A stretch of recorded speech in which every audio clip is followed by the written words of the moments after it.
Capítulo 10. E havia em Cesareia um varão por nome Cornélio, centurião da coorte chamada italiana, piedoso e temente a Deus com toda a sua casa, o qual fazia muitas esmolas ao povo e de contínuo orava a Deus. Este, quase à hora nona do dia, viu claramente numa visão um anjo de Deus que se dirigia para ele e dizia: Cornélio. O qual, fixando os olhos nele e muito atemorizado, disse: Que é, Senhor?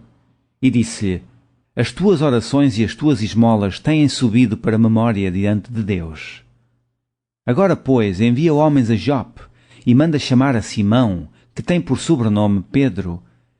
Este está com um certo Simão curtidor, que tem a sua casa junto do mar. Ele te dirá o que deves fazer.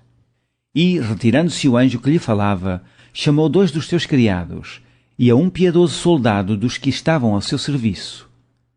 E, havendo-lhes contado tudo, os enviou a Jope. E no dia seguinte, indo eles seu caminho, e estando já perto da cidade, subiu Pedro ao terraço para orar, quase à hora sexta. E, tendo fome, quis comer, e enquanto lhe preparavam, sobreveio-lhe um arrebatamento de sentidos.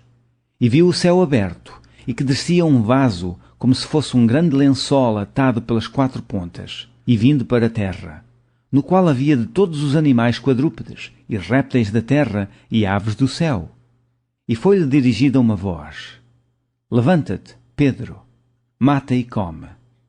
Mas Pedro disse: De modo nenhum, Senhor, porque nunca comi coisa alguma comum e imunda. E segunda vez lhe disse a voz: Não faças tu comum ao que Deus purificou. E aconteceu isto por 3 vezes. E o vaso tornou a recolher-se no céu. E, estando Pedro duvidando entre si, acerca do que seria aquela visão que tinha visto, eis que os varões que foram enviados por Cornélio pararam à porta, perguntando pela casa de Simão. E, chamando, perguntaram se Simão, que tinha por sobrenome Pedro, morava ali. E, pensando Pedro naquela visão, disse-lhe o Espírito: Eis que 3 varões te buscam. Levanta-te, pois, e desce, e vai com eles, não duvidando, porque eu os enviei. E, descendo Pedro para junto dos varões que lhe foram enviados por Cornélio, disse: Sou eu a quem procurais? Qual é a causa por que estáis aqui? E eles disseram: Cornélio, centurião, varão justo e temente a Deus, e que tem bom testemunho de toda a nação dos judeus, foi avisado por um santo anjo para que te chamasse à sua casa e ouvisse as tuas palavras. Então, chamando-os para dentro, os recebeu em casa. E no dia seguinte foi Pedro com eles, e foram com ele alguns irmãos de Jope. E no dia imediato chegaram a Cesareia, e Cornélio os estava esperando, tendo já convidado os seus parentes e amigos mais íntimos. E aconteceu que, entrando Pedro, saiu Cornélio a recebê-lo, e, prostrando-se a seus pés, o adorou. Mas Pedro o levantou, dizendo: Levanta-te, que eu também sou homem. E falando com ele, entrou, e achou muitos que ali se haviam ajuntado. E disse-lhes: Vós bem sabeis que não é lícito a um varão judeu ajuntar-se a estrangeiros, mas Deus mostrou-me que a nenhum homem chamo comum ou imundo.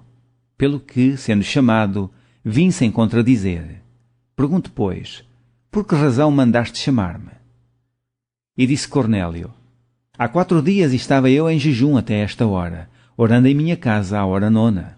E eis que diante de mim se apresentou um varão com vestes resplandecentes e disse: Cornélio, a tua oração foi ouvida e as tuas esmolas estão em memória diante de Deus. Envia, pois, a Jope e manda chamar Simão, o que tem por sobrenome Pedro. Este está em casa de Simão o curtidor, junto do mar, e ele, vindo, te falará. E logo mandei chamar-te, e bem fizeste em vir. Agora, pois, estamos todos presentes diante de Deus para ouvir tudo quanto por Deus te é mandado. E, abrindo Pedro a boca, disse: Reconheço por verdade que Deus não faz acepção de pessoas, mas que lhe é agradável aquele que, em qualquer nação, o teme e obra o que é justo. A palavra que ele enviou aos filhos de Israel, anunciando a paz por Jesus Cristo. Este é o Senhor de todos. Esta palavra, vós bem sabeis, veio por toda a Judeia, começando pela Galileia, depois do batismo que João pregou. Como Deus ungiu a Jesus de Nazaré, com o Espírito Santo e com virtude, o qual andou fazendo bem e curando a todos os oprimidos do diabo, porque Deus era com ele, E nós somos testemunhas de todas as coisas que fez, tanto na terra da Judeia como em Jerusalém, ao qual mataram, pendurando-o num madeiro. A este ressuscitou Deus ao terceiro dia e fez que se manifestasse. Não a todo o povo, mas às testemunhas que Deus antes ordenara, a nós que comemos e bebemos juntamente com ele, depois que ressuscitou dos mortos. E nos mandou pregar ao povo e testificar que ele é o que por Deus foi constituído juiz dos vivos e dos mortos. A este dão testemunho todos os profetas, de que todos os que nele creem receberão o perdão dos pecados pelo seu nome. E, dizendo Pedro ainda estas palavras, caiu o Espírito Santo sobre todos os que ouviam a palavra. E os fiéis que eram da circuncisão, todos quantos tinham vindo com Pedro, maravilhavam-se de que o dom do Espírito Santo se derramasse também sobre os gentios, porque os ouviam falar línguas e magnificar a Deus. Respondeu então Pedro: Pode alguém, porventura, recusar a água, para que não sejam batizados estes? Também receberam, como nós, o Espírito Santo? E mandou que fossem batizados em nome do Senhor. Então rogaram-lhe que ficasse com eles por alguns dias.